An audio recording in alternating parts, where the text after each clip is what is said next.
Bonjour à tous et bienvenue dans Chesterview. Je suis rejoint par Noam de LVP et très nouvellement T-Juice aussi. Merci à toi d'être venu et d'avoir répondu à notre invitation sur ces canapés. Ça me fait plaisir de te voir. On s'est vu il y a pas longtemps au VAP Expo. T'étais en plein déménagement / salon / machin. T'es sorti de cette période-là. Comment s'est passé le déménagement déjà ? Alors déjà, bonjour David, merci de nous recevoir. Oui, effectivement, on a préparé un déménagement le lendemain du VAP Expo, donc on a été sur une période assez chargée. Là actuellement, on a fini le déménagement, on est quasi installé, parce qu'on n'est jamais toujours bien installé après un salon, mais on a fini le déménagement et on commence à retravailler sereinement. Ça a pris combien de temps ce déménagement à peu près ? Ça a pris à peu près 6-7 jours. On l'a bien préparé en amont. Ouais. On a eu le salon qui nous a un peu, on va dire, mis en pause sur le déménagement. C'est fou ça, te taper un salon et un déménagement. Un salon et un déménagement, ouais. On était dans les cartons depuis quand même une trentaine de jours avant le salon. Wow. Mais voilà, la mise en place, le déménagement et le réaménagement, il faut compter à peu près 6-7 jours à temps plein avec toute l'équipe chez LVP et chez Guilab, le laboratoire de Télus. Ouais. Et là, t'es rincé. Et je suis rincé et je reprends bientôt un autre déménagement qui est celui de Guilab. Ouais. Donc le laboratoire aujourd'hui qui est basé à Pantin et qui va passer à Louvre en face de LVP. D'accord. Donc, on est encore en plein dans le déménagement. On prend un petit temps de pause pour se reposer, mais on va reprendre. Ouais, c'est bien, t'arrêtes pas, c'est une bonne chose. Je voulais revenir avec toi un peu sur le début et sur Noam d'il y a quelques années quand t'as découvert la vape. Ça m'intéresse toujours de savoir, tu vois, t'es quand même un acteur important de ce marché et de savoir comment t'as découvert ça. Et comment t'es arrivé à la vape en fait ? T'as commencé par la vape et ensuite tu t'es dit tiens ça pourrait être cool, je vais en faire mon business. Ou t'as commencé par le business et ensuite tu t'es dit finalement la vape c'est pas mal et je vais vaper parce que tu vapes clairement quoi. On vape, ouais. Alors moi j'ai commencé dans le business en 2001-2002, j'étais dans la téléphonie mobile sur Paris.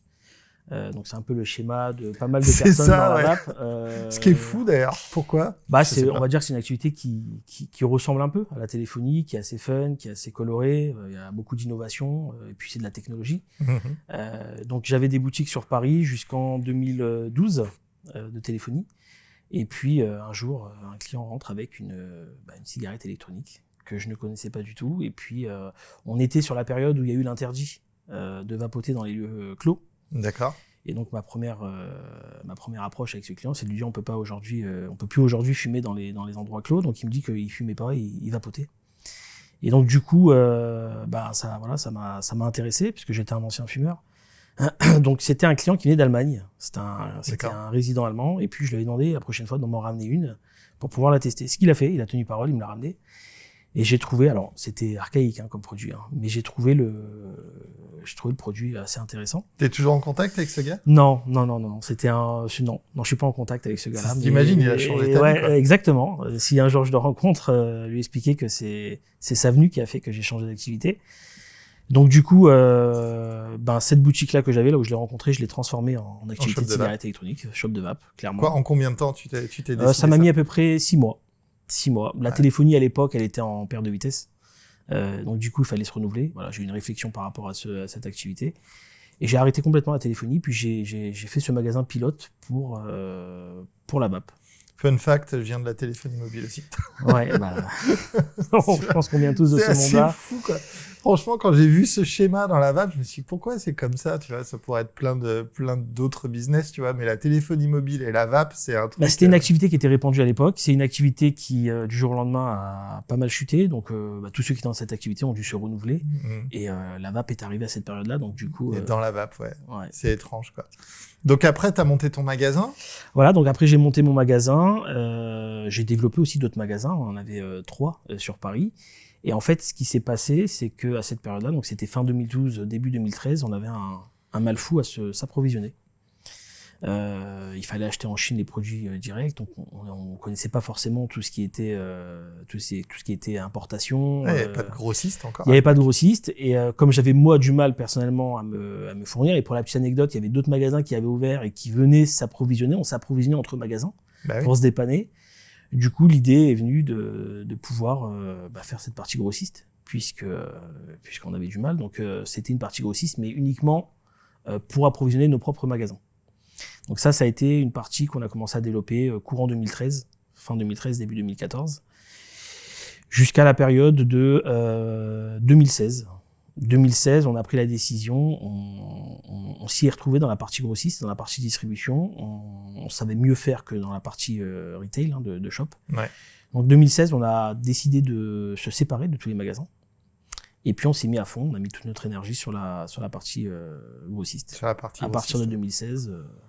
Et après, c'est parti, quoi. Bah, on a démarré en 2016, ouais, on a démarré 2015-2016, on a démarré par la distribution Tedus. Au départ, quand j'ai monté LVP, on distribuait uniquement 2 marques de liquide. On faisait pas de matériel à l'époque. C'était Tedus et Halo, la marque américaine.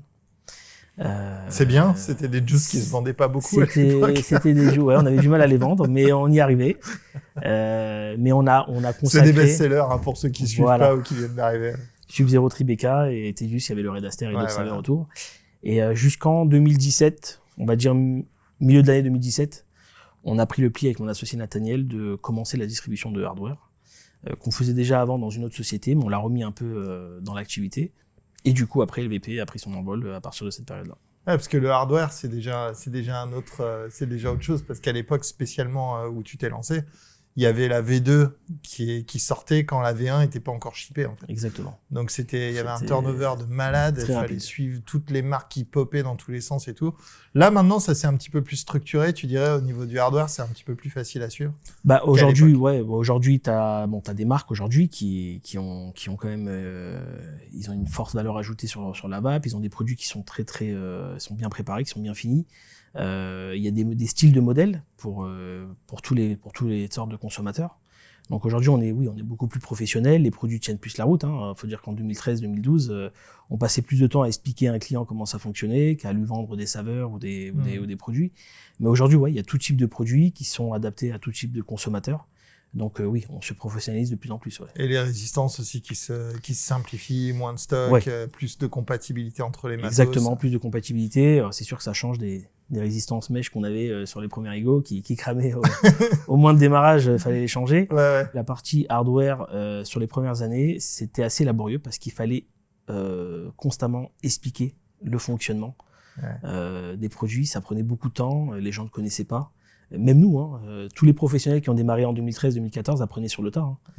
On apprenait avec les clients. Aujourd'hui, non. Aujourd'hui, on passe plus de temps à expliquer quel produit il faudrait pour telle consommation. Et puis, on vend aussi les saveurs pour expliquer aux clients qu'est-ce qu'ils préféraient le plus, qu'est-ce qui les ferait plus arrêter, en fait, dans la cigarette. Donc, aujourd'hui, le travail est beaucoup plus sympa, beaucoup plus fun que ce qu'on a connu en 2013. Tu fais du reconstructible toujours avec LVP? Non. C'est un truc on l'a développé, mais non, on sait plus une partie. Non, on a fait un choix, on s'est vraiment professionnalisé avec les grandes marques de matériel, mais non, le reconstructible, c'est plus une partie qu'on développe. Là, de toute façon, ça va malheureusement redevenir un truc de niche vraiment pour les gens qui sont très spécialistes, mais plus pour le grand public. Ouais, le reconstructible, c'est vraiment adapté à des gens qui sont très calés sur cette activité. C'est pas donné à tout le monde. Nous, clairement, on n'a jamais été pro du reconstructible, donc on le faisait parce qu'il y avait une demande en tant que grossiste généraliste. Mais aujourd'hui, non, on est concentré vraiment sur les produits classiques. Et c'est pas une demande que tu as par tes clients de toute façon, quoi. Il y a toujours des petites demandes, mais c'est comme tu as dit, c'est des niches. Donc c'est pas. Ça te passionne toujours le matos? Ouais. Ah ouais, moi je suis dans mon bureau, j'ai tous les échantillons de toutes les marques. Alors je les teste pas tous. Avant, on s'amusait à tous les tester. Au départ, fallait vraiment tester, comprendre le système. Aujourd'hui, il y a des marques, on sait que quand ils sortent des modèles, il y a un succès garanti derrière parce qu'il y a du volume. Mais je sais pas, je dois avoir le stock d'un magasin, voire plus dans mon bureau, quoi. Comme nous, quand on a tous des trucs. Après, je trouve ça fascinant, tu vois, d'être dans la vape depuis autant d'années, de garder cette flamme allumée, cette curiosité, tu vois, du matériel, des liquides, de la vape et tout, parce que ça devient vite trop. Tu vois, t'as beaucoup de liquides, beaucoup de matos, beaucoup de choses qui sortent et à la fin tu dis c'est encore un pod, quoi. Mais de garder ce truc de dire mais qu'est-ce qu'il a de différent ce pod, qu'est-ce qu'il a de mieux que l'autre, et t'as vu comment il se remplit ou t'as vu comment il est monté plus particulièrement, machin. C'est cool de garder cette flamme allumée. L'innovation aujourd'hui, on voit qu'elle commence un peu à stagner. Voilà, ça veut dire que c'est vrai qu'il n'y a pas tellement d'évolution, on n'a pas eu de vraie évolution. Le pod qui est arrivé avec les cartouches, soit pré-remplis, soit à remplir. Mais c'est vrai que on demande pour l'avenir, en tous les cas, que les marques se renouvellent et qu'il y ait de l'évolution, qu'il y ait de l'innovation pour continuer cette activité. Mais ça reste un monde plaisant. Ça plafonne un petit peu parce que je pense qu'on est arrivé... bon, ça fait 10 ans qu'on dit ça, mais je pense qu'on est arrivé un peu tu vois, à la quintessence de comment t'évapores un liquide dans une résistance, quoi. Tu vois, les matériaux, la résistance en elle-même, le réservoir, enfin... On est un peu arrivé au taquet de ce qu'on sait faire chimiquement et physiquement avec ces choses-là, quoi. Ouais, bon, sauf la Revo, que d'autres modes, tu sais, c'est avec le supercondensateur là, qui se charge en 5 minutes. Là. C'est pas mal ce truc. Ouais, chargement rapide, c'est des évolutions que font, il y a des marques comme GiveUp qui l'ont fait. Maintenant, ce qu'on remarque sur les marques, c'est qu'aujourd'hui, elles développent beaucoup plus le côté marketing, donc la forme de la cigarette, la prise en main, les finitions, le temps de chargement. Mais ça reste quand même un monde qui est plaisant. Je veux dire, on est dans une activité qui est très colorée, c'est fun, quoi. C'est pas des produits standards qu'on vend. Donc oui, ça anime. Nous, chez LVP, on est tout le temps à l'affût de la dernière nouveauté, à la tester. Ça reste. Et toi, tu trouves ça encore fun, quoi. On est encore dans une période fun. Après, faut pas que ça se tasse, mais on est sur une période fun. Même dans les liquides, il y a toutes les saveurs qui existent sur le marché. Il y en a vraiment énormément de quantité. Mais ça reste toujours plaisant de goûter une nouvelle saveur. Et t'arrives à être étonné encore. Même nous, dans nos tests de liquide, on arrive encore à être étonné par des saveurs, des trucs en disant j'ai jamais goûté un truc pareil. Pistache, framboise, poivré. C'est ça, c'est infini. Le monde de la vape est infini au niveau des saveurs, au niveau de la complexité des saveurs, les arômes, le mélange. Donc oui, il y a encore de quoi faire, il y a encore de beaux jours devant nous, quoi. Ouais. Donc on va parler maintenant de T-Juice un petit peu. Rachat donc de Cut Size, T-Juice, qui a encore une référence très très forte en Europe. Comment ça t'est venu à l'idée de dire tiens, Cut Size, je vais reprendre sa main? Alors on a racheté T-Juice, on a racheté la marque de liquide. Cut Size, c'est une société. On n'a pas racheté la société, mais c'est T-Juice. Bon, nous on a été distributeur de cette marque-là chez LVP pendant presque 5 ans. Donc c'est une marque qu'on connaît, qu'on a appréciée, qu'on a travaillé. Donc on connaissait cette marque-là vraiment du bout des doigts, moi et mon associé. Puis après en 2020, donc on a arrêté de la distribuer. Elle a été rachetée par un Anglais qui s'appelle Supreme en Angleterre. Et l'idée, c'est de se dire aujourd'hui de pouvoir continuer sur l'avenir de l'activité, parce que le hardware, c'était pas une activité très très intéressante sur le plan financier. Il nous fallait quelque chose d'intéressant, une marque de liquide à forte notoriété. Et quand elle a été rachetée par Supreme, on s'est mis en contact avec eux pour voir avec eux de quelle manière on pouvait travailler sur cette marque qu'on connaissait très très bien. Et donc l'idée nous est venue de proposer un rachat. Ça n'a pas été. C'est pas eux qui sont venus te voir. Non, c'est pas eux qui sont venus nous voir. C'est une idée qui nous est venue un peu fou. Qu'ils n'ont pas pu refuser. Voilà, il y a eu beaucoup de négociations, beaucoup de discussions autour de ça, mais en fait, si tu veux, on a présenté un projet qui était intéressant aussi pour celui qui l'avait racheté, de se dire qu'on connaissait la marque, on rachetait pas juste un nom, et qu'on allait pouvoir la continuer à la développer, à la travailler, quoi. Donc, qui de mieux que nous, en tant que distributeur de la marque pendant 5 ans, pouvait la racheter, et voilà, c'est un rêve. Honnêtement, dans la vape, ça a été un rêve. Et un gros pari, j'imagine, un gros pari, mais qu'on a su concrétiser. On en est très content, on en est très fiers aujourd'hui. En tout cas, bravo, parce que racheter ça, c'est plutôt joli, quoi. C'est une très belle marque. Alors, pour l'instant, il y a des déclinaisons qui sont sorties de T-Juice qu'on a déjà reçues, d'ailleurs, et qu'on a pu goûter au Vape Expo. Des déclinaisons du Red Aster et d'autres liquides. Tu fabriques tout ça en France? Alors, la nouvelle collection qu'on a sortie, qu'on a présentée au salon, alors qui est sortie en janvier 2024, c'est une gamme qu'on produit en France, à hauteur de 80%. Les 20% restants sont fabriqués en Angleterre. Et on a sorti 6 nouvelles saveurs de cette gamme-là. Et le Red Aster, le fameux Red Aster, lui, continue d'être produit en Angleterre actuellement. Donc voilà, on a besoin de se préparer et de s'adapter à la production du Red Aster. Et c'est en cours. On est en train de préparer le plan pour pouvoir fabriquer le Red Aster en France très bientôt. Donc bientôt, Red Aster, liquide made in France, quoi. Liquide made in France. Liquide anglais, mais made in France. Ouais. D'origine anglaise et maintenant fait en France. C'est un des plus gros rachats de la vape, ce transfert-là chez toi de T-Juice. En termes de référence, T-Juice, ça couvre combien de liquides maintenant? Alors T-Juice, à l'origine, T-Juice, c'était à peu près 36 saveurs qui se vendaient sur le marché français, le marché européen. Avec le temps, il y en a quelques-unes qui on va dire, qui sont mis un peu de côté, qui ont pas disparu, mais qui n'étaient pas très très travaillées. Aujourd'hui, on en a gardé 11 D'accord. Donc 11 saveurs de l'ancienne collection Tedus, qui avait été fabriquée à l'époque par Tedus, plus les 6 nouvelles. Donc aujourd'hui, on est à 17 saveurs sur cette marque-là. Et le Red Aster, bien entendu. Et nouveau format aussi, il y a des formats un peu plus hauts aussi, 100 ml. Alors c'était un format qui n'existait pas chez Tedus, qu'on a développé pour l'instant uniquement dans la nouvelle collection, le format de 100 ml. Et c'est un format sur lequel on réfléchit aujourd'hui à le sortir aussi sur l'ancienne collection avec le Red Aster. Voilà, il y a des changements un peu dans l'activité qui font qu'aujourd'hui il y a des consommateurs qui s'y retrouvent dans ces formats-là de 100 ml, donc s'adapter un peu à la demande. C'est des projets qu'on a en cours. On peut revenir un peu sur les différentes saveurs de la nouvelle collection Tedus un petit peu. On va en parler en tout cas. On en a parlé un peu avec toi pendant le salon. D'ailleurs, je vous invite à regarder cette interview si vous ne l'avez pas vue, qui est très bien. Mais est-ce qu'on peut y revenir là un petit peu comme ça pour... Ouais, alors Tedus, c'est une marque qui a beaucoup surfé sur le côté fruité. Faut savoir que le marché anglais est très fan du côté fruité, moins tabac, moins menthe, c'est très très fruité. Donc on a voulu garder cet esprit pour la nouvelle collection, donc on a élaboré 6 gammes, donc tu as 5 fruités et 1 gourmand. Alors ça c'est une première, alors il y a eu quelques gourmands mais qui étaient très, si tu veux, beaucoup plus axés vers le côté fruité. Là on a un gourmand qui s'appelle le Crumbie Crush, donc il reste avec sa touche fruitée puisqu'il y a de la fraise dedans, mais c'est un Crumbie. Et puis après, Dark Enigma, Raven Blue, Icy Paradise, Lady Daisy. Et donc toutes ces saveurs-là sont vraiment axées sur le côté fruité pour garder un peu l'image de Tedus, puisque ce qui a fait le succès de Tedus et le Red Aster, ça reste un fruité. Alors c'est un fruité qui a aussi un peu d'anis, un peu de menthe, mais le côté fruité, le côté fruit rouge, c'est ce qui ressort le plus. Ouais. Donc c'est garder un peu l'ADN de Tedus. Ouais. L'ADN de Tedus, qui est une marque qui a vraiment travaillé sur ce côté fruité-là.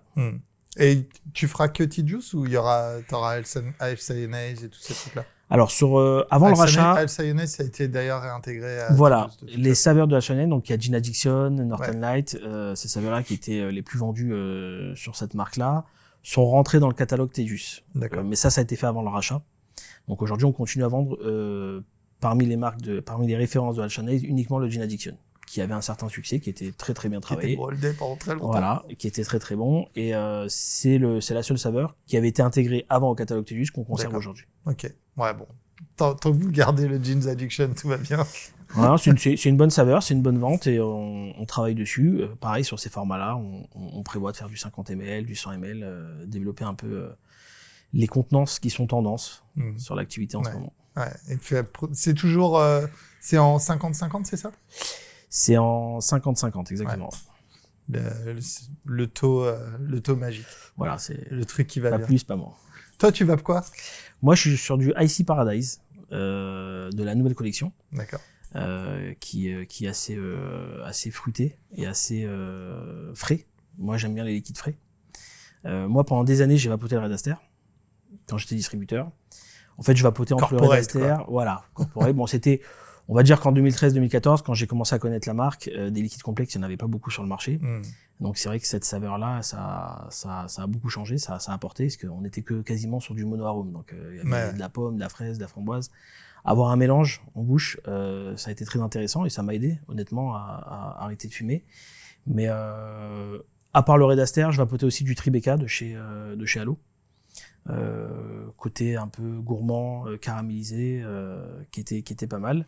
Allo que tu distribues toujours d'ailleurs. Allo que je distribue toujours chez LVP Distribution avec le Sub-Zero et le Tribeca. Hein. C'est parmi les plus gros succès. Hein. Le Sub-Zero, la menthe Sub-Zero de chez Allo, c'est une menthe qui est très très demandée, qui est très vendue. Même encore aujourd'hui. Même encore aujourd'hui, ouais. Après le Sub-Zero, ça déchausse les molaires, hein. C'est un délire. Hein. Il est fort. Il a été très copié, il a été retravaillé par d'autres marques, comme le Red Aster. En fait, nous, on a démarré sur des saveurs qui étaient complexes à l'époque, mais qui ont été depuis très copiées. Mais voilà, elle reste toujours demandée. Je crois que le Red Aster, t'as raison, c'est un des liquides les plus copiés du game. Tout le monde a son Red Aster, quoi. Tout le monde a voulu le même assemblage, hein, fruits rouges, de la menthe, de l'absinthe. Mais bon, le Red Aster reste encore... le Red Aster, c'est le Red Aster. Au haut du podium. Si tu veux vaper ça, tu vapes l'original. D'autant que maintenant, ce sera fait en France, facile à être approvisionné, grand flacon. Il n'y a pas de raison. Bah, le nom, en fait, si tu veux, Red Aster aujourd'hui, quand tu parles avec des clients sur le Red Aster, ils peuvent te dire exactement quelle est la recette, quoi. Il y a beaucoup de saveurs aujourd'hui qui sont vendues, mais les clients ne connaissent pas forcément tout ce qu'il y a à l'intérieur. Il y a beaucoup de gens qui se trompent sur la recette du Red Aster. Tu sais ça? Ils Qui se sont- disent genre, ah ouais, il y a du réglisse dedans, il y a ça, il y a de l'eucalyptus, il y a de l'anis, Il y a beaucoup. Hein. Le Red Aster, c'est une recette très complexe. Hein.